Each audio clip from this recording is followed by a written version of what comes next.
Good evening, everyone, and welcome to 49ers After Dark. We're your hosts, Grant Cohn, Jessie Naylor. Jesse, how are you? Good to see you. Hey, it's fantastic to see you, Grant, and I love the radio voice. It's something about it. 49ers After Dark. Again, I get hyphy Grant on 49ers After Dark. Whenever I think of 49ers After Dark, I think of late 90s Saturday Night Live, The Ladies' Man with the little Cavassier, Oh yeah. late The night ladies, on, man. public access FM radio, which is where I Yeah. got my start at UCLA. When I started talking on a microphone, I was 18 at UCLA radio. They didn't have an FM station. It was all internet, and the only people listening were my parents. And I was playing rap, and they would like call me and be like, "We kind of liked it. We thought it was kind of cool." Thanks, I really appreciated it. That was nice. They encouraged me. Anyway. There's a lot going on. We got a lot to pack into an hour. What's the name of this show? The name of this show is I don't know how what did you I named build it. it? I already forgot. Hold on, let me refresh. The root of the issues on offense and defense. Yeah, we're gonna get into that, but let's start with this last game, and we're gonna call it the blame pie. What the thing with football, like a lot of people want to just blame one person. Yeah. But what I like about football is a lot of people you got to blame. It's never one person. That's baseball. That's basketball. This is different. Let's divvy it up. Who gets the most blame? Let's break up the pie for the blame of this loss to the Packers. Yeah, for me, I'm going to break my pie up into 4 parts. So, the first part, the biggest part, half of the pie, I'm putting on Kyle Shanahan. And there's a lot of reasons why. I just think going back to last week, I think he had clock management issues in the first half. I think he got bailed out with them getting a touchdown, scoring in less than 30 seconds once they got to the 50-yard line after eating up 3.5 minutes to get there. I felt like that was poor clock management. And then this week, he did it again. You had a situation at the end of the game, and I get it. Your defense ultimately gave up those points. But you had a situation at the end of that game where the clock is running, 42 seconds left on a running clock. You have 12 seconds left on a play clock, and you snap the ball at 12 seconds. Yeah. Now everybody's like, well, Juszczyk should have gone down at the 1. No, he shouldn't have. He should have tried to score, right? Right. You get to be in Jimmy's ear until the 15-second mark. Why are you not telling him, Jimmy, we're running the clock down? Take it down as far as you can. Let's take it down to 3. We don't want to give a defense a tell, take it down to 1, but let's take it down to 3, 5, whatever. If any of those things happen, even if they take it down to 7, that game's over. Green Bay doesn't have enough time. That was a major issue, and obviously it cost them the game. The other part was that 4th down and 1. You're at the 50-yard line, and somebody asked him after the game about that play, and he said something along the lines, I wish I had the quote because it blew my mind, but I wish I had the quote, but he basically said, well, I thought we lost yards on that play, and so I didn't think that we should go for it. I actually thought it was a little bit longer to go than what it was. Yeah. What? You're the head coach. It wasn't really 4th and 1. It was 4th and 1.5. Yeah, thanks. Right. Yeah. So I don't know. Measure, see what's going on. Like that. That's an issue. No. And then later on in the game, you have the 4th and goal for Trey. Great play you draw up, and then to start the second half, you bring Trey in again. You get exotic with the quarterback sneak with Juszczyk. You had those 2 plays in your arsenal, and you don't go for it on 4th and 1. I thought that was terrible. And then I just think offensively, he's calling still a vanilla game. There was one time I wrote during that game, it was during the 3rd quarter, where I actually wrote Shanahan's finally in his bag, but it never came back. Shanahan, to me, deserves most of the blame. And then the last part I'll say about Shanahan is you can blame DeMeco Ryans. You can blame the lack of depth on this team. You can blame Jimmy Garoppolo, whatever you want. At the end of the day, all of that rolls up to blaming Shanahan. So to me, he has to take most of that blame. At the time when it happened, my feel was, man, this is DeMeco's. This is on DeMeco. Yeah. He blew it. And then it's funny, like you sit on it, you think about it, and then you watch the tape. I don't think it was on DeMeco. I'm with you. Let me do my blame pie. I'm going to give 33% to Kyle. Snapping it at 12 seconds left on that final play was on Kyle. He should have told Jimmy, take it down. It wouldn't have hurt the offense in any way. You had 3 timeouts. They had none. Why? Right. That's on Kyle, not on Jimmy. Yep. That. But that's only a third of it. The next part, and you could blame this on the head coach, but I'm going to put it on the special teams too. They just kicked the ball into the end zone. They should have kicked a low line drive that bounced at the 30 or the 25 that forced. It's not a punt. They have to field it. If they don't, the Niners could field it and take the ball. You need to let the ball hit the ground and make them recover it and takes. That's another way to shave seconds off the clock. Yep. And the fact that the Niners didn't even. It's like, did you really understand the situation you were in that you didn't even try to do that? So I'm going to put that on special teams, Richard Hightower. Although that's a head coach thing too, right? Maybe yeah, absolutely it is. Yes. And then finally on the defensive portion, I didn't like the call of quarters on the first. I didn't like calling zone on the first play. That being said, Fred Warner, you're the best middle linebacker in football. He called that coverage with confidence in you, knowing where they would go over the middle. Well, okay, they're going to have to throw over Fred Warner. He lines up 5 yards off the ball like it's the first play of the game. Dude, it's empty backfield. There is no running back in the backfield. If a guy runs a Texas route in front of you, good. Why are you standing? Right. Where is your situational awareness? Yeah. And what's funny is we talked to Fred Warner today, and he was like, "Yeah, like my situational awareness was off. I don't know why I was doing what I did." I really respect him, Garoppolo. They fall on their swords. Like they're not defensive as opposed to someone I know. I respect that about Fred Warner. He's like, I messed up. I don't know what I was doing. I blew that. I need to have better situation. Yeah. It's not to be, it's a fair, if I have Fred Warner and you call quarters and the guy in the middle of the field is Fred Warner. You feel confident in him, but he didn't get deep enough, and that's on him. So it's not necessarily the worst call. It's not the best call, but it's not the worst call. And then finally, on the final catch by Davante Adams, I thought it was a bracket on Adams. They said it wasn't, that it was just straight 2 deep man under, and Diamador Lenoir's playing it like it's zone. That's why they're not starting Diamador Lenoir. A lot of people are liking Diamador Lenoir. That dude doesn't necessarily play the right techniques at the right time because he's young. So can I add something about that take play? A little bit off of D'Amico. Like Fred Warner, dude, you just got broken off with a ton of money. You're an all-pro. Play it right. And Diamador, I mean, he's a backup. What are you going to do? What are you going to do? I want to say something about that last play as well, and I forgot to bring it up when I mentioned Kyle. But that last play, if you look at it, pre-snap, Jimmy Ward is running all over the field. Like he's lost.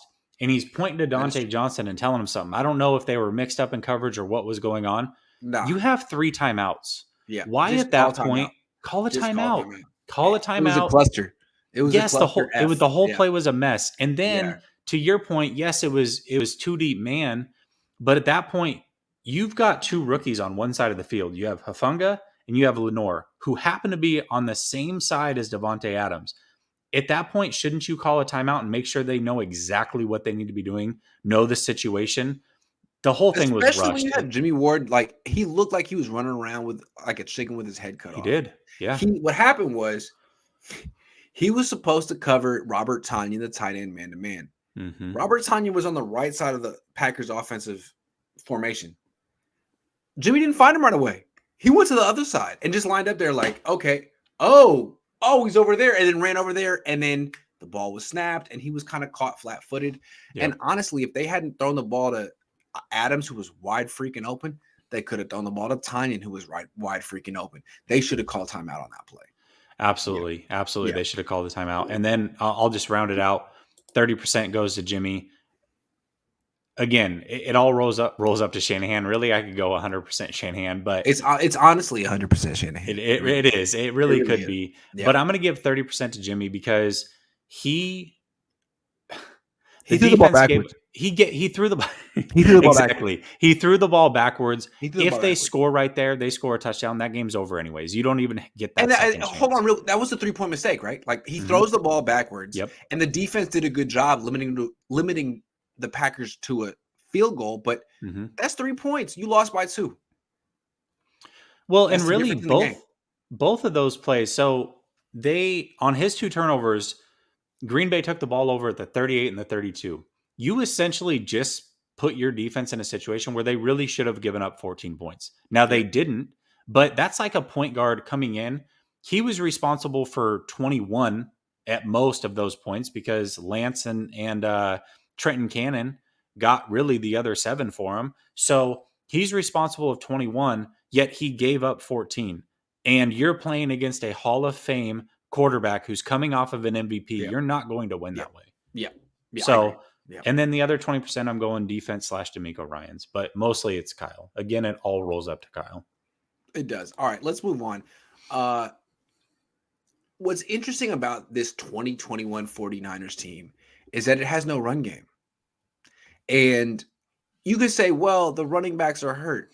All I heard for half a decade is that anyone could run for 100 yards a game in this system. I could do it. Yep. All of a sudden, that's not the case. And I just reviewed the All 22 with Jack Hammer. It's not that Trey Sermon sucks. It's not that. It's that the book is out on this scheme. And I just want to tell you real quick. Like, I asked Jimmy Garoppolo today, 2 games in a row, you're struggling to run the ball. Is it just like the fronts that you're seeing? What is it? And what I really admire about, I really respect about Jimmy right now, he's very candid.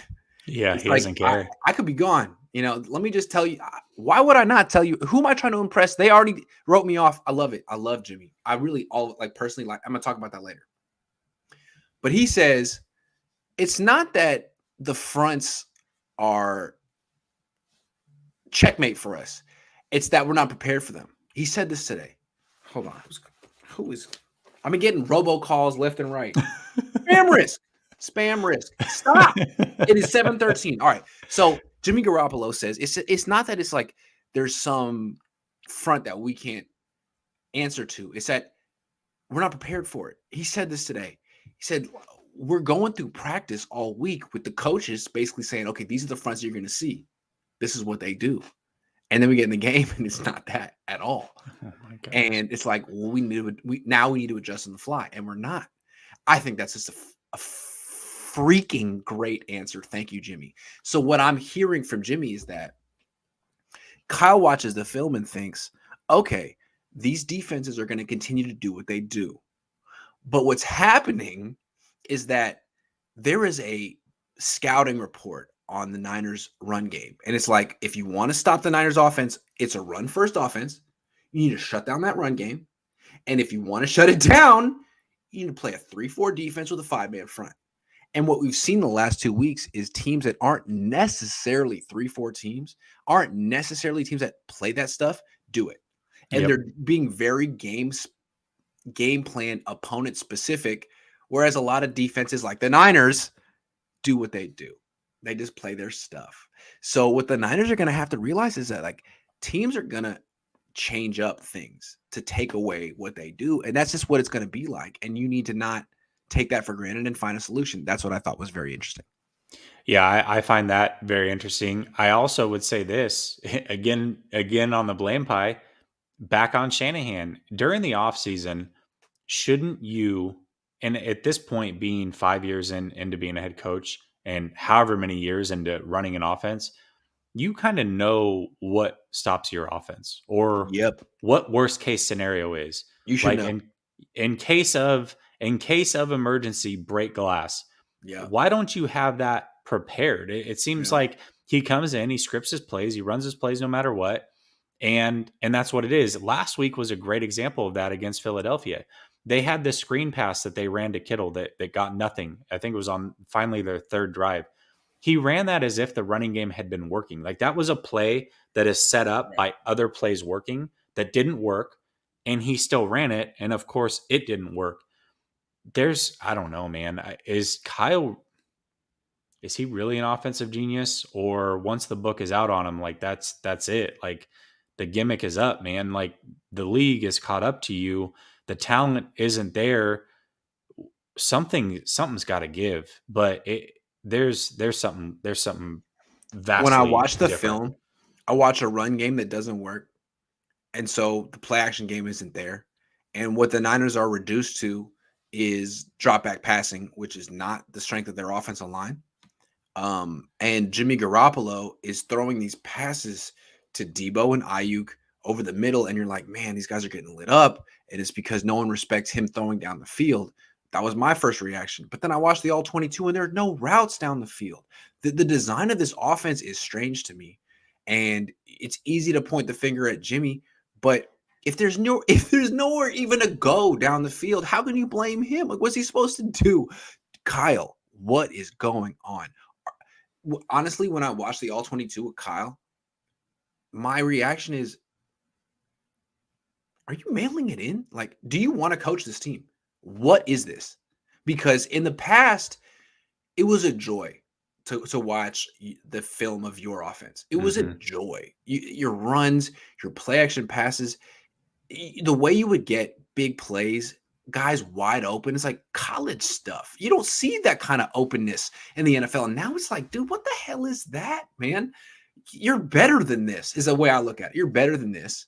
And the fact that this is what you're reduced to makes like, do you want to coach here? Is this some kind of like passive aggressive, pouty, I didn't get what I wanted? I don't think anyone really understands where Kyle's coming from right now, but it's very strange. It is very strange, but I'll tell you, when he does bring in some exotic pre-snap stuff and actually has a little fun with his offense, it's when Trey comes in. Every time Trey comes in, he was in for 3 plays, I think, this last game. They got a touchdown and 2 first downs on the plays that he was in.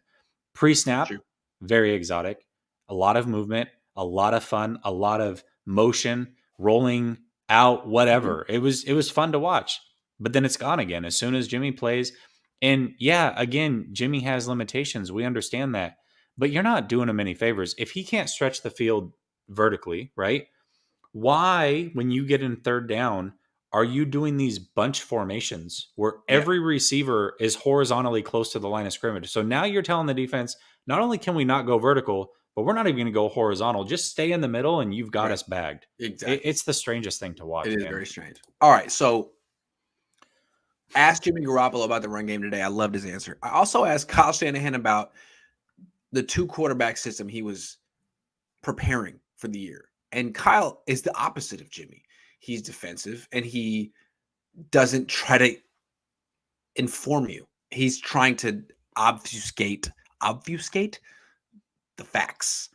And so I asked him, I said, I thought it was a fair question. Kyle, in training camp during the preseason, you talked about running a 2 quarterback system and you said Trey's just too good to keep off the field. Through the first 3 games, it really hasn't played out like that. Why'd you change your mind? And he was like, I didn't. You just put words in my mouth. Okay. But what he ended up saying is like, you know, if you guys wanted to read into what I was going to do and, you know, misrepresent it, that was good for week 1. Like it was all a ploy to trick the Lions. That this whole thing, all off season, having Trey Lance come in training camp in front of the media and split reps with the first team with Jimmy in camp and in preseason was all a ploy to fool the Lions, and it worked. And now they're just going back to, well, we have a starting quarterback, we have a backup quarterback. Frankly, I don't buy it at all. At all. Do you? No, I definitely don't. And he, at halftime of that game, I know that you're watching, you know, obviously from the booth, you're not hearing what's being said. But when they came out at halftime, they basically had asked him that, hey, are we going to see more of Trey in the second? No, we're not going to see more of Trey. First drive, there's Trey right there again. Like, oh, well, here's Trey. He's out here on 3rd and 1. I don't I don't think Kyle's trying to be smart about it. I don't think he's trying to throw people off his scent. I genuinely don't think he knows what he wants to do. And I think he's got a conundrum within the locker room. And here's why I say that. There was a question that was a follow-up question to your question. And the way he answered it, he said, no, there just isn't a quarterback battle right now. We're going with our starting quarterback. Yep. I think he's playing very well. I'm happy that he is. So Trey isn't thrown into these situations early. Yep. If he ever is thrown into that, then I know that Trey will deal with that and get better as he goes. Mm-hmm. And here's the key. But we have the luxury where we don't have to do that to Trey Right. or our team. Yeah. Hopefully we don't have to. Right. So, or our team. That tells me the team isn't ready for Trey to play. Right. And so he's handcuffed a little bit. And also, I think what Kyle's saying is like, he doesn't think Trey's going to be good right now. And I don't know what they're seeing in practice. And I don't know if Kyle Shanahan is just negative, but that's his opinion, is that he doesn't think, if Trey would be worse than Jimmy Garoppolo. And I just disagree. And I think a more enthusiastic coach who was more all in with his first round pick would make it work. But if that's what the coach feels, then it's a self-fulfilling prophecy. It just is. For sure it is. It just always is. So that's his reading. So hold on. Let me just go back. His reasoning for ditching the 2 quarterback system makes no sense to me. Basically, he said it was all a ruse the whole time. It was just something they did to trick the Lions. You didn't need to trick the Lions. You were going to beat the Lions. To me, I don't believe a thing he says. So what happened is he tried it out and the team vetoed it. He did it against the Raiders. I mean, that was drastic, the way he was switching quarterbacks left and right. Yeah. And I think they said, we don't like this. Hey, captains, Trent Williams, George Kittle, all you guys, what do you think? We don't like it. It's confusing. It's hard. I mean, it's 2 different styles of offense, 2 different styles of block. It's hard. We don't want to do it. And I think he got vetoed and he didn't fight back. And now he's trying to act like, oh, well, you read into what I was going to do. Dude, you walked it all back. 100%. But you know what else I don't understand, Grant? And I said it after week 1, and I was thinking it again in this game. If you don't trust Lance, why are you putting him in the game in the most important situations of a game? True. 3rd down and 1, inside the 5-yard line multiple times. You don't do that to a quarterback that you don't trust. Right. At least I don't think so. I mean, if I don't trust somebody, I'm certainly not going to give him the ball when the field closes, allow him to roll out and possibly throw. That's not my MO. I don't trust him. So I just feel like there's a bunch of contradictions that are going on. Who knows what's going on? Who knows when he's going to start? The whole thing is bizarre to me. It really is. One more thing from today's press conferences. This wasn't me. This was Matt Mayoko. God love him. He was on fire today. And Richard Sherman signed with the Tampa Bay Buccaneers today. And I'm not a big Richard Sherman guy, but I mean, I'm not a big Drake Kirkpatrick guy either. I'm not a big Buster Screen guy. And even Josh Norman compared to Richard Sherman, I'd have to say that Richard Sherman's a better cornerback than Josh Norman. Although Josh Norman's did a good job so far. It's just that he's injured right now. Anyway, Matt Mayoko was all over Kyle. He was like, why did you not sign Richard Sherman? And Kyle was like defensive, but at the same time, he understood it was a legit line of questioning. He was like, well, we felt Richard needed a few weeks to get ready, and we didn't necessarily know that we needed a starter. And like Matt didn't like accept it at all. He was like, you didn't know you needed a starter. So your starters are Emmanuel Mosley and Josh Norman. And you didn't feel like Richard Sherman could help you. I thought that was really cool. Anyway, I think he's got a good point. And I think this is, to me, what's going to make or break the Niners this year is the cornerback position. And this decision right here to bring in Drake Kirkpatrick, Josh Norman, and Buster Screen instead of Richard Sherman will be something they have to answer to. What he said made no freaking sense once again, just like ditching the 2 quarterback system. Oh, we didn't know. We didn't even know his role or blah, blah, blah. It's because of what happened a few months ago. End of story. And you were willing to say it. What I admire about the Bucs and Tom Brady in particular, he's a leader. And if you know you're a good leader, you could take in a player like that, like Antonio Brown, like this guy, like Richard Sherman. It's like, look, I'm going to take the pressure off you. Uh, just play your position. It's, you know, it just seems like Tom Brady has that effect. He's the ultimate leader, and he can bring in people who've had issues or character problems on teams, and all of a sudden they're right in line. And I'm not saying that Richard Sherman is a character problem, but I Right. just feel like it's helpful for Richard when Tom Brady says, "I believe in you. Yep. You can do it. Like, let's Yep. do this together. I believe in you." It's as And he opposed said to that. He Kyle said that. Shanahan being like, "I don't know, man. I don't Yeah. really know." Yeah. Yeah, He said as much. He said if Tom Brady calls, it's hard to pass that up. that's right. You know what I took, because there was a lot of him and Han. He kept throwing in the contract situation. I don't think it was a money thing. I really don't. What I think is Richard wants to start. He expects to start. And the 49ers were non-committal to that. That's why they went with Norman. That's why they've brought in these That's other right. people that they That's can right. do whatever they want, That's whenever right. they want with. They have no ties to them. If you bring in Richard, especially for the 49ers, who was a starter the last 3 years for you, he has to start. Yeah. So if for some reason you pull him, you don't feel like you have autonomy to do that, and Richard's not comfortable with that, you're not comfortable with that, and ultimately you lose out on a player because you just weren't willing to make that commitment to him. And I think Tampa Bay was. So it's unfortunate because they really could use him at this point. Yeah. And again, Kyle, stop being defensive. Stop trying to obfuscate the truth. Just say what it is. You were a little Can, off put by what happened this offseason. I get it. But if you have a team with real leadership, you can embrace a player like that. And it yeah. seems like what he needs is some structure. Yep. I don't know what's going on with Richard Sherman, but I can only imagine what it's like if someone told me, if I woke up tomorrow and someone said, "Hey, Grant, you're not Grant anymore. All the stuff you do, you can't do it anymore. You're not allowed to go on YouTube. You're not allowed to express yourself. It's over. It's all over." Yep. I don't know if I would do what Richard did. I don't know what I would do. It would be hard. It would be. And people say, "Well, it's CTE or this or that." I don't No, know. it's I not. mean, it's just a huge freaking crazy identity crisis that someone like Tom Brady could help you through. So respect to Tom and the Bucks. And I'm not saying the Niners made the wrong choice, but they made a very interesting choice, and we'll see how it works out. For sure. While we're on the topic of Kyle, let me bring this up to you. So my boy Nick came on the show yesterday from Nothing But Niners, and he actually spilled this one to me. I didn't hear this or see the press conferences from the day before, but it was in reference to Trent Sherfield and Brandon Ayuk. Mm.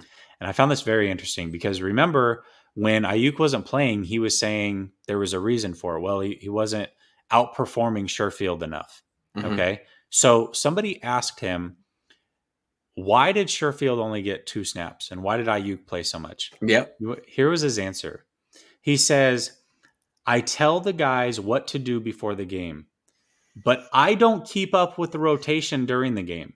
I told them make sure to keep Ayuk fresh, and wide receivers coach Wes Welker thought Ayuk was fresh enough Yep. without being out there too many long That's right. drives. That's right. That So he in these didn't put situations, he's like, "Oh, Trenton. it's up to Wes. Yeah. So now it's up to Wes. It's up to Wes." I thought it was up to you. I thought Yeah. you made the decisions. I thought he wasn't ready. Oh, it's up to Wes. Ask Wes. Oh, we can't interview Wes. Oh, It's okay. so maddening. It's Yeah. so maddening as a fan, Grant, because where's the control? Where's the leadership? It's just every single turn. The guy's not a leader, man. He's not a leader. He's a hell of a coach. He's a hell of a schemer. What does this guy do to lead? Anybody tell me, please. The phone lines are open. Ninerbot says Jittery is playing solid, but I fear for Debo and Ayuk. He's going to get them killed. Yeah, that's how I felt too. But again, when I went through the all 22 with Jack today, what I realized is there are no clear out routes in this offense. Nope. So it's hard to blame Jimmy. If there were clear out routes and there were open receivers down the field and he was passing them up to throw contested slants, that'd be another thing. Kyle, dude, what is going on? And I think what's interesting is like they lost their passing game coordinator and no one respected him. Mm-hmm. Mike LaFleur. He's Matt LaFleur's little brother. He is Robert Saleh's offensive coordinator. And everyone's like, oh. The Niners promoted Mike McDaniel, their run game coordinator, offensive coordinator, and hired Bobby Slowick. I don't even know who that guy is to be their new passing game coordinator. And all of a sudden, their passing game is whack. It is whack. Anyway, I'll give you guys a little tidbit. If while watching the broadcast view, if you can see all the wide receivers on the field at the same time, that's a bad sign. That means that everybody's jumbled up far too close, and it makes it way too easy on the defense. And I guarantee you can count at least 10 times that happened during the game. For example, on Jimmy Garoppolo's interception to Jair Alexander, great play by Jair Alexander, also a good throw by Jimmy. You can say it's a bad decision. I would say, after watching the film, bad play design. You had, I think it was Brandon Ayuk running an in route, which did not occupy Jair Alexander. Right. How about an out route? Yep. And now you have Jair Alexander covering someone as opposed to doing what he did. So interesting when you get to actually watch the film. That to me was on Kyle. It was a poorly designed shot play. He also ran mesh against zone a ton. Correct. That's a man concept. Correct. Yeah, he was all over the board. Pino says the incompetence of Kyle and the ineptitude of Jimmy is remarkable. It's like Sonny became Don and got Fredo his consigliere. Papa had Elway, though. Look, all I want to say is Jimmy was way better than Fredo against the Packers. Jimmy isn't Fredo. He's not Fredo. He's definitely limited, but he's plucky. He's plucky. John George says Niners were 2-1 playing two bad teams, same as this year, and 4-3 last year. Just saying. That's what I'm saying. The Niners were 2-1 last year and then went 2-3. Yep. So, the Niners haven't really won a game this year, by the way. The Lions and the Eagles are combined 1-5 and do not look good outside of the Niner games, basically. So no, those were not real wins. Eli says 75% on Kyle. His coaching skills regressing, but at the same time, ego is growing. He won't take responsibility. 25% D'Amico is a rookie DC. I feel you. Yeah. Seth says, sorry for this comparison. Don't get mad, but remember when the Niners were 5-4 and made their transition to Cap, how many games they went after that? Were they 5-4 at that point? Dang. I don't remember. Yeah, I guess they were. Good point. MGM says, could you ask Kyle why he was insisting on getting a starting quarterback in the draft and completely pivots to sticking with Jimmy because he's our starter? That's such a good point. Hey, Kyle, you said 12 times that you needed a starting quarterback, and now Jimmy's your starter. What the freak happened there? But by the way, I think that would be his response. I think that might be the question that actually sets him over the edge in a press conference. Good. I'm trying to set him over the edge. Jerry says, hey, Grant, huge fan. What did you do to Michael Miller? He was your biggest fan. Where'd he go? What happened? He just called in on Saturday, didn't he? Yeah. He literally just called in. Yeah. I thought we were cool. I thought me and Michael were cool. I don't know. Jeremy says, off topic, your dad's Jimmy poem play yesterday was great. Brought me to tears, bro. I love it. That's the thing that I love about I love a lot about my things about my dad. But just as like a sports writer to sports writer thing, that's a void. My dad has the hot takes and he can be tough on the team, but I can do that too. What made my dad really different was, and still is, is how sensitive he is. He can be hard on the team all month, and then all of a sudden he'll write something like that. And you're like, man, he's really sensitive though. He's really, and that's just my dad. I mean, anyway, I kind of tricked my dad into writing that. He just spoke it. He didn't write it. And I transcribed it and I was like, this is my dad's new sports column. It was phenomenal. He's so good. No one, here's the thing. We all talk on YouTube. It's fun. Writing is hard as hell. Extremely. And it's never easy. And it requires a lot of practice and reading. And he does it. And 99% of sports writers don't. Yep. And he does. And that's why he's who he is. So yeah, he reads a ton. He's extremely well read. And try writing 5 articles in a week and not use the same words over and over. Dude, good luck. It's so hard. And he can do it. He's the only one I've ever seen. Most sports writers have something to say, but they don't take the craft seriously like he does. Writing is like playing the cello. It's so hard. And sports writers I got this. No, you don't. You really don't. It's really hard. Yeah. And he takes it so seriously. Dad, shout out Dad. He's the best. MD 2020 says Trey Lance looks ready. Doesn't look scared in his limited play time. In interviews, sounds more matured since preseason. Or am I tripping? Hey, look, only thing you got to give Jimmy credit. He was throwing picks left and right in camp, but through 3 games, he's doing as good as he can given his limitations. I gotta say, he's making it tough. I respect the 29-year-old guy who doesn't just give up. Like Josh Rosen, I was hoping Josh will put up more of a fight, and I think it's going to go better for him in Atlanta. But Jimmy, good for you, dude. Yeah. I respect it. I mean, obviously, you're not as talented as Trey Lance, but that doesn't mean you have to lay down. For sure. Hey, he's surprising me. He really is, because in the offseason, I said if this becomes a quarterback competition, like he's going to fold. And exactly. I thought the same thing. And this is you never. I mean, maybe he didn't know what he was made of. Yeah, but that's true. Anyway, I respect it. Will says, if we miss playoffs because Trey doesn't play, does someone get fired? If we have a losing reset year and Trey doesn't develop, does someone get fired? Seems like the only option we would be to play Trey, in my opinion. Yeah, I do think someone gets fired. And I feel like Kyle's moving like someone who thinks he might get fired. Like, he's very defensive and he's very playing for the short. Like, he's playing for the short term very much. Mm-hmm. Mm-hmm. We're actually going to talk about this a little later, so I'm not going to give my answer, but I like the question. Kyle did say he really regrets his 4th and 1 call. Good for him. So does everyone in the whole world. Yeah. It's NorCal Bro says this team is one good cornerback away from good to going to the Super Bowl, just like 94 when Deion came over. Hey, they should get Deion. Yeah, if they got Deion right now, that'd be amazing. They should definitely hit up Deion. Titus says, hot take, I feel like this Packers game is mostly what the 1990s would have looked like if you took away his run game and Salah. NGB barely won. Run game, Salah, and Buckner. Let's not forget. Yeah. Philip says Kyle is really good from an offensive play calling perspective, but really bad from our logistics situation perspective. Am I off? Dude, where is the offense, though? I'm not even giving Kyle. Where the hell is the offense? I don't think he's off. I think you're spot on with that, but he's missing on both ends of the spectrum right now, big time. There's nothing that I can say Kyle's doing well right now. And that's just being real. No. Jamaican Boy says, what if Lance executing off just as good or better when JG and Kyle's like, oh, no, we can't do this, or you're going to Jimmy's trade value. Also, hold on. Let me do this in a Jamaican accent. I think I might understand it better. Hold on. Jamaican Boy says, what if Lance is executing off? Okay. Just as good or better than Jimmy Garoppolo, and Kyle's like, oh, no, we can't do this. You're going to ruin Jimmy's trade value. Also, why does he keep signing that running backs that can't mask what Mostert does, or O-line? Help me out. Well, Jamaican Boy actually called into my show last night. Super cool dude. I really enjoyed talking to him.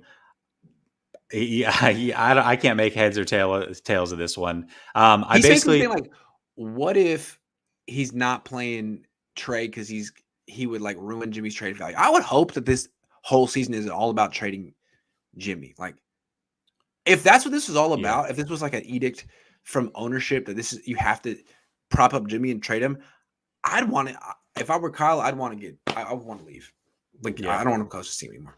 For sure. And why aren't you signing? I mean, that's tough, man. Like, who are you going to sign that's going to mask what Mostert does? Like, Mostert was really good. Really, really good.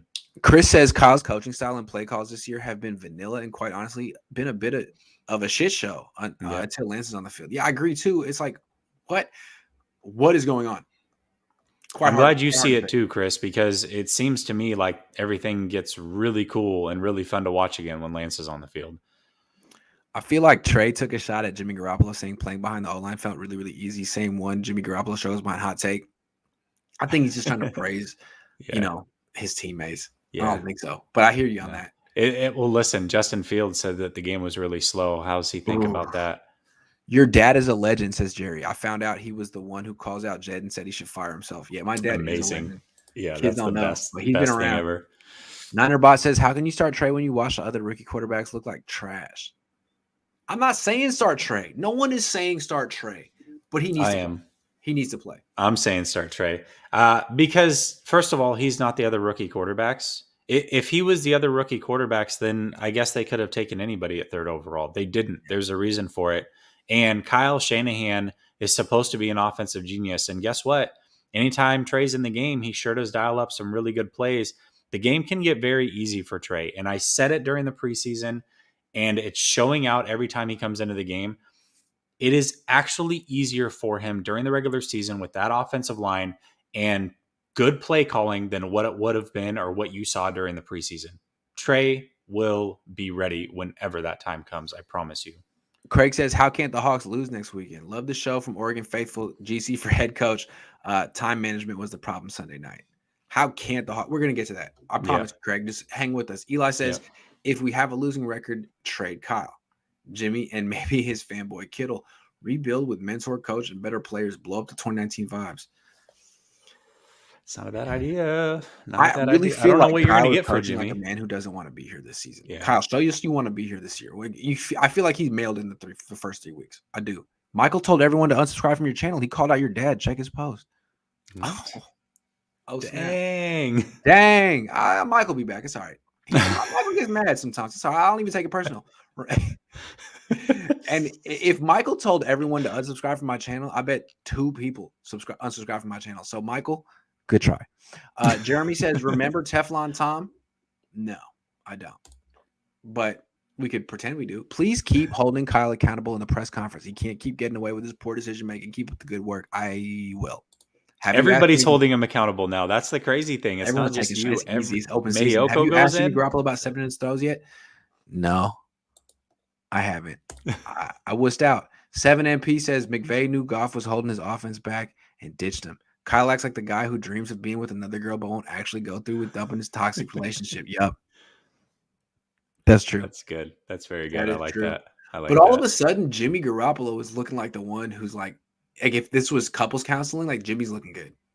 Oh, that's all I'm saying. All of a sudden, the counselor's like, well, hey, I did everything right. Like, okay, I'm human. Like, I have limitations, but at least I'm not crazy. Yeah. And Kyle's pouting because he's the one that brought him to couples counseling, hoping she'd get called out, and she didn't. He's getting called out. Thank you, Zach. Hirsch says Chiefs in that Super Bowl play 2 high safeties jumping on anything underneath and leaving the top open. Paxi the same. Why can't Kyle design deep passes? I don't know. It's he can. He's got him. He just doesn't call him for whatever reason. I'm going to tell you. He needs to. And if he's saying he can't because of Jimmy, then play Trey, dude. It's on you. You decided to start Jimmy Garoppolo. Don't give me – and you get no excuses this year. There are no excuses. The ultimate disrespect any team can play against you at the pro level is cover 2 under.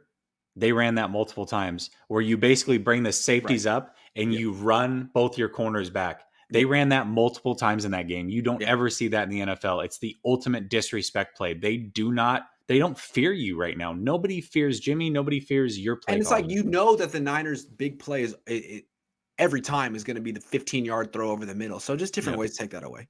Different ways.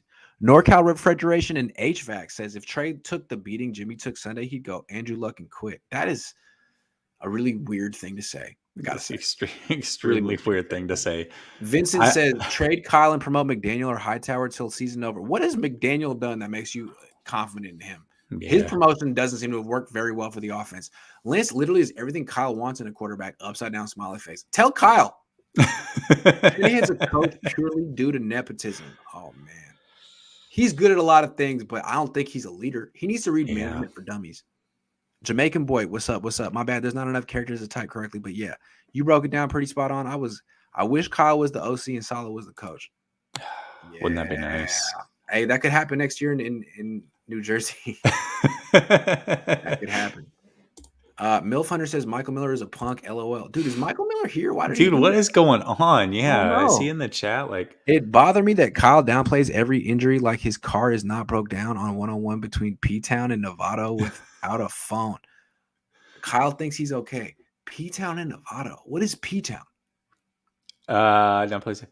I mean, I guess that's probably a rough part of town. I don't know. P-Town and Novato 101. What is P-Town? I'm sorry, I'm from Oakland. I'm an East Bay kid. What is P-Town? I'm from Oregon. I have no idea. I'd love to know what P-Town is. How do Niners not sign Sherman? We told you they had a bunch of weird reasons. They like Drake Kirkpatrick better. Yep. So what I'm hearing is he's sabotaging himself to make Jimmy look bad so he can justify putting the kid in, or he's pouting because no Mac Jones. I think he's pouting because no Mac Jones. To me, he wanted something and the organization overruled him, and he's like, I don't want to be here anymore. I don't know. Maybe. Listen, I don't know what the hell is going on. I'm going to say that. But what I can say is everything is extremely strange. Something is out of sorts. Something is not right. And I can't put my finger on it. They could try to trade Kyle and Kittle, and half the NFL teams would jump on it. As soon as they add Jimmy, they would walk away laughing. Poor Jimmy. If we have a losing record, what would you guys do to the team? What would I do to the team? I would cover it for a living. I'd murder them all. I'd murder it. Then Jimmy is worthless. Okay. Sheesh. I think we're caught up. Okay. Let's move on. All right. Let's do some hypotheticals. Let's Okay. see the scenario where this season is a success. How's it go? Well, first of all, you've got to beat Seattle, right? Yeah. It's a huge game coming up. So that's number one. But the way that you do that is Elijah Mitchell gets healthy. He plays this week, right? And we'll talk about that a little bit later. But if Elijah Mitchell plays, you can win this game. And now you've seen it for 3 weeks in a row, or this will be your third week in a row. You know what's coming, Kyle. You know exactly what's coming. So this week right here is huge. The other part of that is you can lose one of these two games and go into the bye week 3-2. I think it's pretty obvious the Colts are not as good as what anybody thought. You're going to have the bye week. Jeff Wilson Jr. would be available to come back then, I believe. The team starts to get healthy, whether Norman plays this week or not. He'll be available in a couple weeks. The team gets some health under him. You're able to regroup at the bye week. That's kind of your check-in point. And really, outside of the division, the rest of your schedule is very easy. So if you can regroup, get some health, remember who the hell you are, and start calling a good offensive game plan, this team can absolutely turn it around. It's not a lost season necessarily. Right. I think the optimistic view of this team is all dependent on you trusting the coaching staff. Like, they'll figure it out. Yep. Kyle Shanahan, the running game didn't look good in the first 3 games. There's 14 games left. He's a great coach. Mike McDaniel's a great coach. It literally doesn't matter who plays running back for this team. Trey Sermon's a good running back. Honestly, watching the All-22, I wasn't disappointed in Trey Sermon. There was nowhere for him to go. It's on Kyle and the blocking to find some room. So I think if you're thinking the season's going to be a success, you believe in Kyle. He'll figure this out. Oh, they've had some struggles on the ground in the first few games. They're 2-1. Now they lost the game. They'll have some answers now. That's why the season will be a success, because Jimmy Garoppolo's honestly playing decently, and they have a great coaching staff. Theoretically, that's why the season will be a success. Well, and quite frankly, the team has mailed it in one half of every game. Second half against Detroit, first half against Philly, first half against Green Bay. So even then, you're 2-1, and you almost beat Green Bay with a Hall of Fame quarterback. You almost came back from 17-0 in the second half. You haven't even played good 3 quarters. You play a good 3 quarters, you're beating Seattle and hanging with Arizona. So that's the other thing. If they can just start putting games together, and yes, believe in the coaches to do so, then they'll be fine. Okay, now let's talk about why the season theoretically could be over. It's the exact opposite of everything I just said, man. Yeah. Injuries. At some point, the injuries catch up and they're too much. Seattle's tough, right? These next 2 games are divisional opponents. And yes, the Colts aren't the best team, but I'm sure Wentz can carve up a weak secondary. The injuries are too much. The coaches, the rest of the league is caught up to Kyle. He doesn't make the adjustments. And, ultimately, they just don't get out of their own way. Jimmy G's not good enough, and that's it, man. The season's over. There's a chance that they don't make the playoffs also. And Jimmy Garoppolo, if he plays all season, that would be a disaster also. Yeah, the Niners are 2-1. That's great. The Niners were 2-1 last year. And then they went 2-3, and then it all fell apart. When they fell to 2-3, that was their loss against Miami. That was so upsetting for the team. That's when Jed York left at halftime in a huff. Anyway, why the season is over, just like you said, it's the opposite of what I said. It's because in this scenario, the coaching staff isn't good. They don't have the answers. I think this is what's so interesting about this year.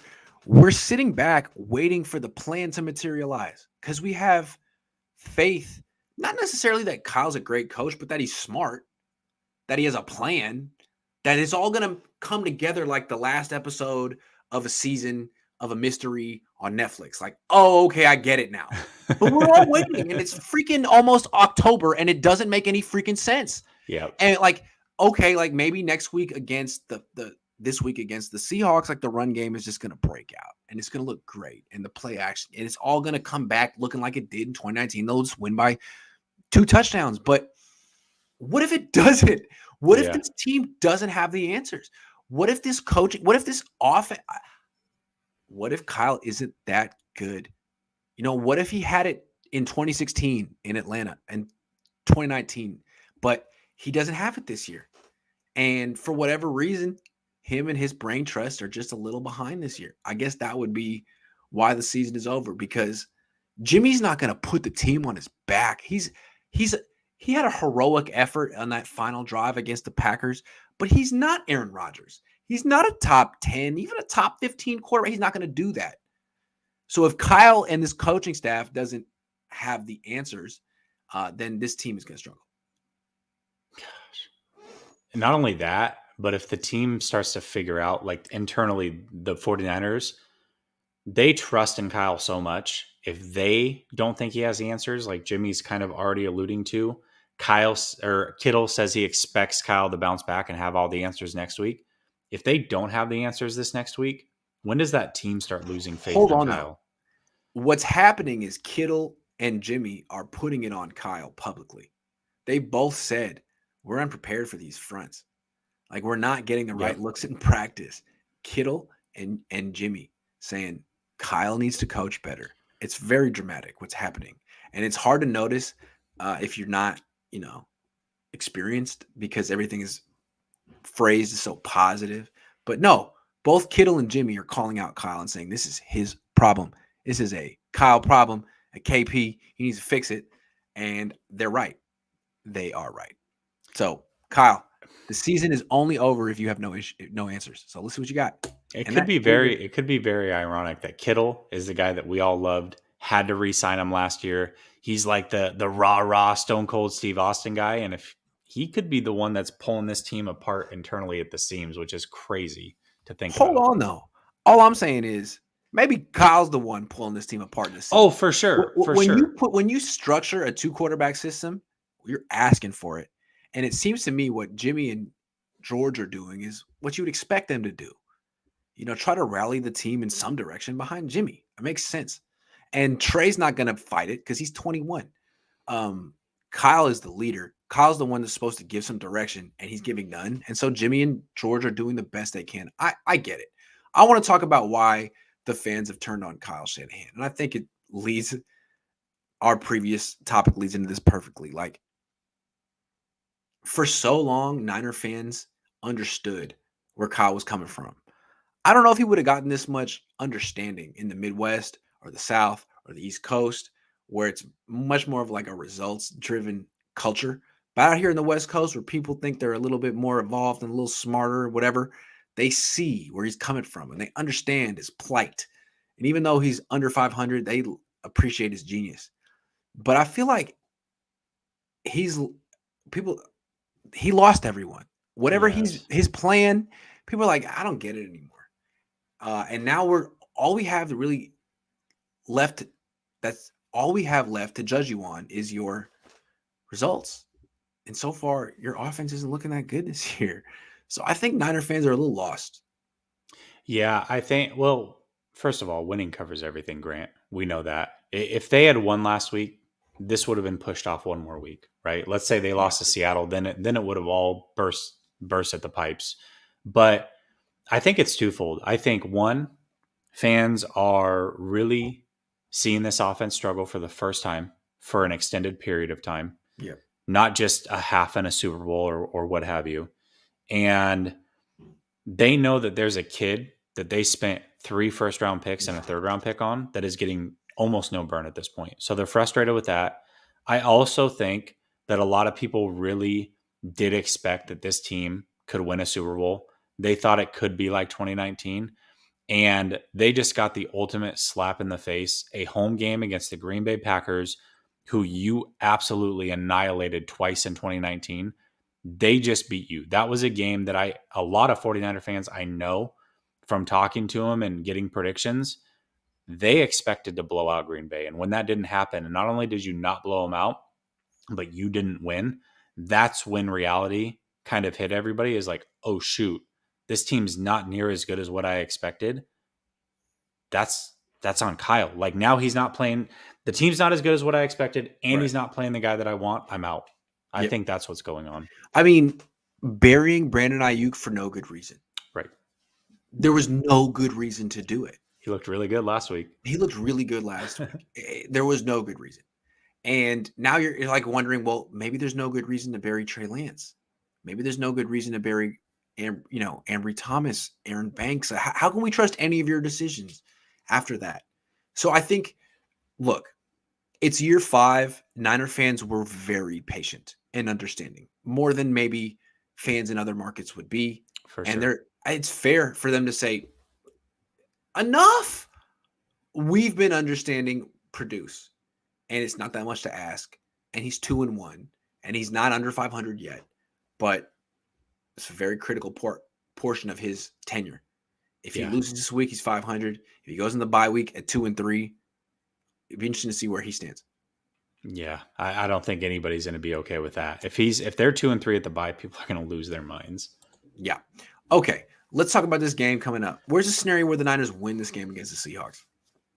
Elijah Mitchell and Norman, they both play. Even if Norman doesn't play, I could see a scenario where they win. I think Elijah Mitchell is, just for this scheme, he is the better running back than Sermon when paired with Jimmy Garoppolo. I think now you've got a 2 running back rotation. You don't have to rely on Juszczyk to run the ball a ton, and you don't have to get gimmicky. You don't have to bring in, Trey Lance necessarily to run the ball, hand it to Debo, what have you. I feel like they can actually run the ball a little bit better with Mitchell and play a little bit of keep away. And I also think that they can expose these cornerbacks. I think that those cornerbacks, if anybody has a weaker cornerback position than the 49ers right now, it might be the Seattle Seahawks. So Debo, Ayuk, Sherfield, Sanu, everybody, you got to be ready. And Kyle's got to get out of his own way and start calling some shot plays. The Seahawks have a crap defense. They do. It's not good. No. And the Niners need to light it up to have a chance, because the Seahawks are probably going to light them up. And, I asked Kyle Shanahan today about when you use Trey Lance, and he's like, it's all about the upcoming game and that, game planning and what I need to win that game. Well, the last time we saw Jimmy Garoppolo against the Seahawks, he freaking stunk. And I think the problem is when Jimmy Garoppolo goes against an opponent more and more times, they get a feel for what he does and doesn't do well. Maybe that's why he sucks so much in training camp. It's like, well, we know what you do and you don't do. And the Seahawks, that's a divisional opponent that know his tendencies. They know exactly what part of the field to take away, and they're good at it. So if the Niners want to win this game against the Seahawks, it would be a great time for Kyle Shanahan to get the urge to feel like maybe Trey Lance, the mystery of him, the curveballness of him could really help against a divisional opponent that knows everything we freaking do before we do it. I think if the Niners beat the Seahawks, Lance needs to play more. This is a great week for him to keep the Seahawks on their heels, because if it's just Jimmy, I think they'll tee off. I think they know exactly what to do against Jimmy. No, and that's no offense, and that's nothing against Jimmy. It's just like, how I love Nick Mullins? In spite of his weaknesses, it's the same thing. I mean, Jimmy is a rich man's Nick Mullins, literally. And you can admire him for playing within his weaknesses, but they're stark. Oh yeah, absolutely they are. Where the hell's Ross Dwelly? Is he even on this team anymore? I would like to see him. He's a hell of a player. He is a hell of a player. Can I tell you real quick where the 49ers messed up last week? They could have played Trey for the whole second half. And if they had done that, they also could have gone back to Jimmy starting this week, and there would have been no fuss made about it. Once you start Trey, you have to stick with Trey. However, if the offense is struggling and you put Trey Lance in for that whole second half just to see what you had, you easily could have sold that to everybody as, listen, the offense was struggling. A lot like they did with Miami last year when Jimmy was in. The offense was struggling. I just wanted to see if he could give us a spark. we felt like it was kind of out of hand there. And so we wanted to go Real with the kid to real see what quick. he had. Matt Barrows asked him today, Kyle, why aren't you inserting Trey Lance when you need a spark? And Kyle's like, because we don't have a quarterback competition right now. I think what he's I don't know why, but he's like, if I bring in Trey Lance when Jimmy's struggling, it'll make it seem like it's a quarterback competition, and I don't want the media and the fans to force my hand. Okay. So he's trying to insert Trey Lance not when he's desperate, but like, okay, like we're at the 1 yard line and it's advantageous to us, but I don't have to. I don't have to. And that's Fourth what I and think goal with he's 0 saying. points scored seems pretty desperate.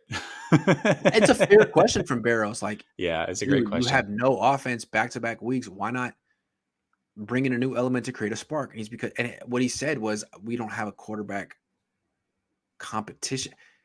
I don't know what exactly the phrase was, but he's trying to avoid a quarterback controversy. And he knows if Jimmy's struggling for a couple of drives and he brings in Trey Lance, well, that's a referendum on Jimmy, and he's not trying to do that. I don't know why. If it happens again this week, Grant, where they can't score and Seattle jumps on them, the crowd is going to lose their mind. It's going to be Trey Lance chants all over the stadium, and I'm curious to see how he deals with that, because Let's talk about the scenario where they lose. What is the scenario where they lose this game? They can't keep up with Seattle. I get Seattle's defense is really bad. We thought the same thing about the Green Bay Packers, and Green Bay, along with Philadelphia and now Seattle, have the blueprint to stopping the 49ers offense. It's great that the whole league does. It's great that you can go on these long drives. Those are cool. But when you have a backbreaker, 70-yard play, 40 yards here, 50 yards there, those are backbreakers for your team. So if you go on a long drive and then Seattle answers with 2 plays, 60 yards to DK, and then hits Lockett for another 30, you're not going to be able to repeat this 19-play drive that you want to go on. They just don't have enough offensive power. And I talked about how they need to expose those corners. It's really hard to expose those corners when you're doing everything that we talked about. You're not taking chances downfield. You're confining every formation so that you're in tight. You're not stretching the field horizontally. You're not stretching it vertically. How do you take advantage of poor corner play in that situation? You can't. It's impossible. Here's the thing. Josh Norman's decent. He's not bad. Emmanuel Mosley's decent. He's not bad. Diamador Lenore is not good. He may be good one day, but he got way too much praise. He's a liability, and there's a reason the Niners don't want to play him. He's not good. He's a rookie, and he's messing up. Like, he gave up 1 touchdown in the game, and then he also gave up the final catch to Devontae Adams that put the Packers in field goal range. So if Norman can't play and Lenore starts, the Niners lose. Then he's not good. He's a rookie. You shouldn't be relying on him. He has promise in the future, but right now he'll get lit up by DK Metcalf and Tyler Lockett. If the Niners don't, and I don't even know if having Norman and Mosley is enough, because Kwan's gone. And now you got Buster Screen, whoever the hell that is, in the slot. So it seems to me that the Niners, what I saw from them against the Packers is when they would do the 2 deep safeties, which is more to stop against the deep stuff, they would give up 6 yards to carry. And then when they would bring in the safety to stop the run, they would just give up big plays and pass interferences. And I think that's going to be an even bigger issue against the Seahawks. So that's how they lose. Yeah, I agree with that. 100%. You want to hazard a score prediction? Because I don't. I'm leaning towards the Seahawks winning this game, though, honestly, but I don't know. We'll see. Okay, so if Norman and Mitchell play, I reserve the right to change my mind. Of course. And trust me, as a 49er fan who lived in the Northwest my whole life, if there's 2 games that the 49ers win, I want it to be against the Seahawks. I cannot stand the Seattle Seahawks. I can't stand their fan base. Nothing about them do I like. But I don't see a scenario where the 49ers can exploit the weaknesses of that defense near as much as I can see a scenario where Seattle exploits the weaknesses of the 49ers defense. Right. I know that DK, Lockett, and Russell are going to do their thing. I know that they can also run the ball. They have a good run game. The 49ers, I don't know what they do well. I don't know what their identity is. Agree. And it gives me a lot of pause in this game. Mm-hmm. I'm going to go begrudgingly Seattle 27, San Francisco 23. That's a fair. That's a fair prediction. I can't quibble with that at all. I'm not, I can't quibble with that at all. And I think that Niners have to be really prepared for the outcome that they lose this game and the next game coming up. Anyway, It's the most important game of the season, Grant. It's the most important game of the season. I got one more thing I want to say, and then we'll take the rest of the questions and finish up. So this is why I like Jimmy better than Kyle. Personally, I think most people would think that Kyle's better at his job than Jimmy is. Although so far through the first 3 games, it's not manifesting itself that way. But the track record says that Kyle's better at his job than Jimmy is. I'm not disputing that. I'm just talking about as a media member that interacts with them. I respect Jimmy. I know I'm fairly confident that Jimmy and Kyle both don't like me. I wouldn't like me if I were them. But Jimmy never shows it. Jimmy's always professional and he's never defensive. It's not just how he interacts with me. Like today, he stands up there and he has to answer for snapping that ball at 12 seconds, right? He has to. And he gets the questions in a bunch of different ways. And he basically his answer is, that's a really good question. That's a fair question. Let me do the best I can to answer it. Obviously, I should have taken it down to 1 second, of course. But I didn't quite understand that we were in that situation, that we needed every second, and I didn't understand we were going to score on that play. He does his best to answer honestly without being defensive. That's all you can ask for because that's being professional. When you ask Kyle any question, why aren't you playing Trey Lance? Hey, your offense struggled in the first half. Why didn't you feel like playing Trey Lance?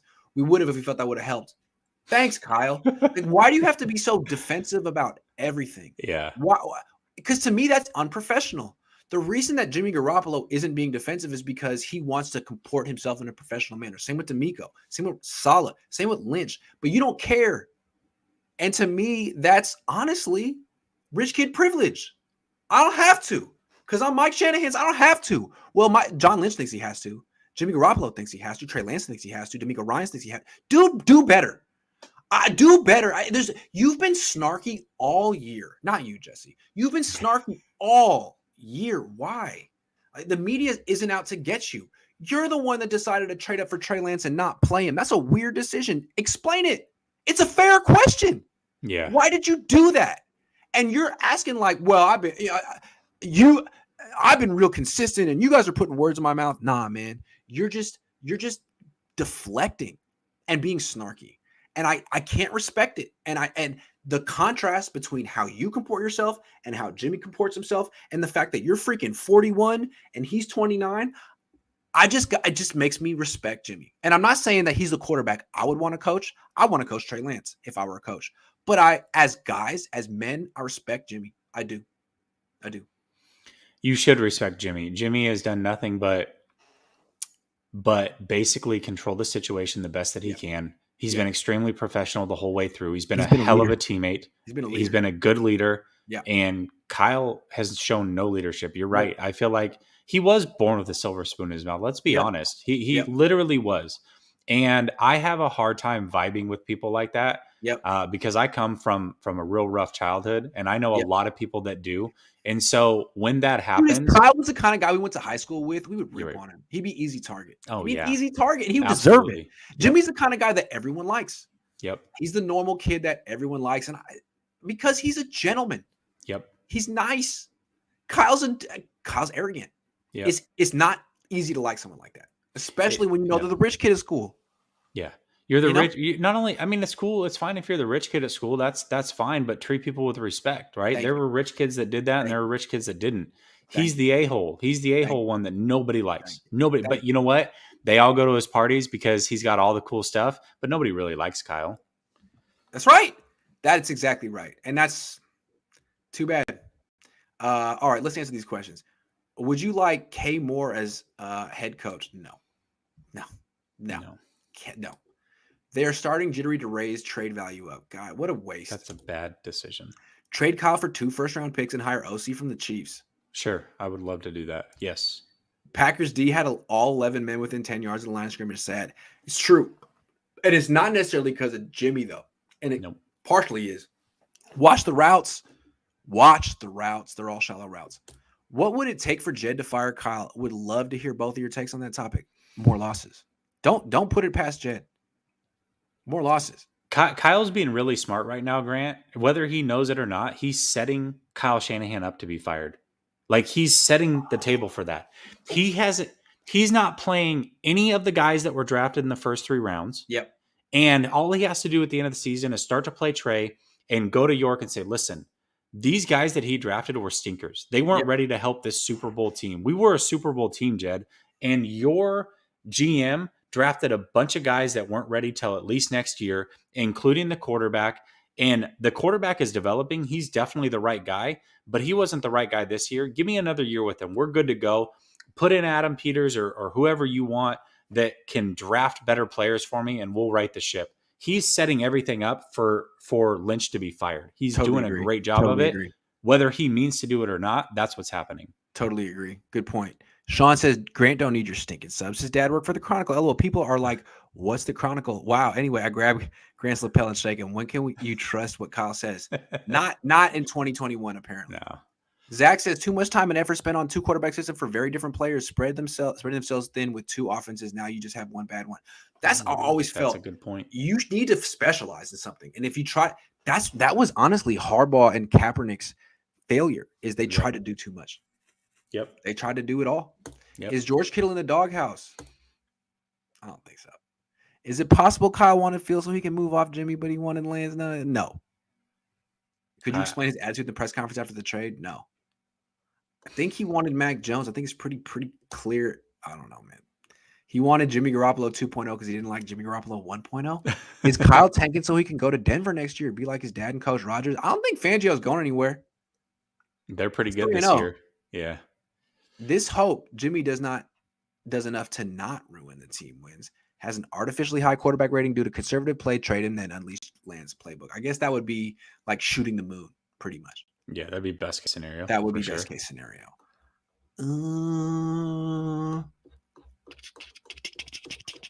Hold on. Looking for more comments. Where are they? Comments. Oh, you got no more comments for me then? Oh, you guys be out here not commenting on myself. Hold on. Keldon says, what did the 49ers do against the Seahawks at Levi Stadium last season with all the backups? I didn't see that game, but remember it was close. It was. But that was a team that had their back against the wall and played freely. This team doesn't have their back against the wall near as much as Seattle. If Seattle loses and goes 1-3, they're done. Like they probably have the Rams done. Next week. They have the Rams next week. So they'll be 1-4. They need to win this game. They're a more desperate team. This is their Super Bowl. Yep. MD 2020 says Kittle is a cancer, like how we talked about Lance. Debo saying not a good pass by Jimmy Garoppolo. Locker room is split. Lynch needs to step in now. Fix it now. Yikes. Jimmy's limitations are always amplified against Seattle. In 19, we had a dynamic offense. We don't this year so far. Let Lance lose. Here. 7MP says, do you think Kittle called Kyle out for going on McVay's podcast lamenting about Stafford? Kittle is visibly different this season, and under penalty of losing the locker room is why Lance is not in. I don't know. I think it could be that. I know this is weird to say. It happened a year ago, but it also maybe he could care less after they basically tried not to pay him what he felt like he was worth. Maybe it chapped his ass a little bit. Maybe the locker room's losing a little bit of confidence in Kyle. It seems like the fan base is. Michael says, crazy how Shanny's offense was more open with Mullins than Jimmy Garoppolo. Yeah. Reeves says, did you see D'Amico Ryans improving as the season going on? Yeah, he has to. How could he not? He called an amazing game in week 2. I just think it's going to be up and down. You can't expect him to continually make these adjustments. I think we talked about that last week, actually. Yeah, that's fair. Keys on offense, run 2 tight end formations to spark the run game and open up play action. On D, disguised fronts and coverage every snap. Couldn't hurt. Tony says, couldn't hurt. Could Jalen Moore play right guard? Anything less would be uncivilized. Honestly, they need a new right guard. Yeah, but for sure. After watching the film, Alex Mack. He snaps floaters too, right? Like how slow are his snaps? He's so bad. He's not very good. He can't do anything. He's so bad. Dude, remember in the offseason, I said the Niners need to go all in on Lindsley and let Trent Williams go. I'm telling you, this center position is the most important position on that line. Eli, messed up. he just got a sweet payday from a team that didn't realize. Eli says Eddie D needs to help Jed on how to do things. Let's get on a plane to fly the banner, trade Kyle. I like that. Kyle is kind of acting like the emperor of the 49ers. And we'll see how long he keeps that job. If we were in another division, y'all be loving Kyle. I don't know about that. I mean, by the way, I just want to be clear. We were on this whole Kyle bandwagon or against the Kyle bandwagon way before the season started. So this is not different for us. I've been fading Kyle since 2017. Although I recommend the Niners hire him, but I was wrong. Abu Marco says people forget 2019 team were a handful of players from 97. We need to stop clinging to the past. Stop trying to run it back. Thank you. Yep. Thank you. All right. I need to go eat dinner, man. And you need to go to bed. It's almost For midnight on 49ers After Dark It is on the East Coast. Thank you very much, everyone, for watching and donating and participating. Jesse, it's always a pleasure. Absolutely. Thank you, man. Everybody, go tap in. Last Second Sports. Show me some love over there. Would appreciate it. We're less than 200 away from 3,000. Definitely subscribe to Last Second Sports. Sky says Jesus only. Nice hat, Jesse. Kyle equals great OC. Kyle equals Shaddy head coach. How about them Ducks? Yeah, my guy. You haven't faced UCLA yet, though. Fair enough. You haven't faced DTR yet. I don't think it matters. Alabama's way better than everybody else. But if the 49ers, if the Ducks can make the playoffs, that'd be really cool. Good night, everyone. Go Ducks Good night. and Bruins. See ya.